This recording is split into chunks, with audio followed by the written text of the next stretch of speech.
Zee 24 तास एक पाऊल पुढे। तर राज्यामध्ये आज रंगपंचमीची धूम आहे। उत्तर भारतात धुळवडीच्या दिवशी होळीचा सण साजरा होत असला तरी राज्यात अनेक ठिकाणी फाल्गुन पंचमीला रंगपंचमी साजरी केली जाते।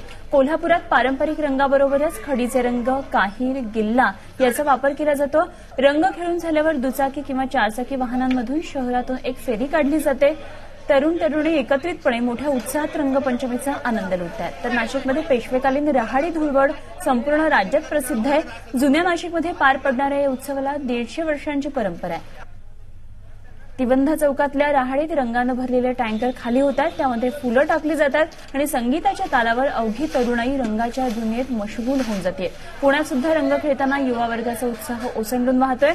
मुलामुलींचे ग्रुप एका भागातून दुसऱ्या ठिकाणी रंग खेळण्यासाठी जातात।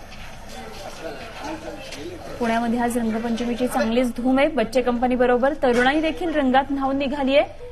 भोई प्रतिष्ठानतर्फे पीडित मुलांसाठी रंगपंचमीचं आयोजन करण्यात आलं होतं। एचआयव्हीग्रस्त रुग्ण, अनाथ मुलं आणि अंध अपंगांसाठी विशेष कार्यक्रमाचं आयोजन करण्यात आलंय।